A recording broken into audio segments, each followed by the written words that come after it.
ସରିଲା ରେ ସରିଲା ଗାଡ଼ି ଚଲାଉଥିଲେ ପକାଅ ତେଲ ଆଉ ମିଳିବନି ପେଟ୍ରୋଲ କି ଡିଜେଲ। ବନ୍ଦ ହୋଇଗଲା ପେଟ୍ରୋଲ କାହିଁକି ନା ଏବେ ଚାଲିଛି ଗାଡ଼ି ସଂଘର ବଡ଼ ଆନ୍ଦୋଳନ।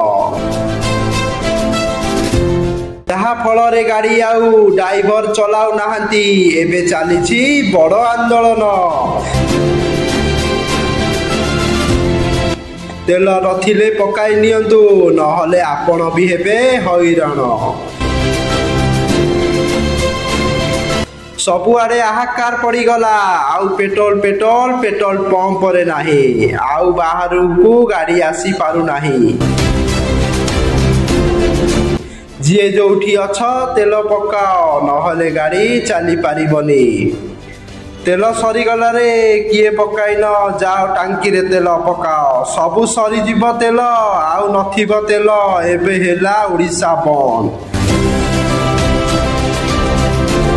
ଆଉ ମିଳିବନି ତେଲ। ସମସ୍ତଙ୍କୁ କହିଦଉଛୁ ରେ ସବୁ ଯାଇ ତେଲ ପକାଇ ଦିଅ ନହେଲେ ନବ ନାମ। ଆଗୁଆ କରୁଛୁ ସତର୍କ।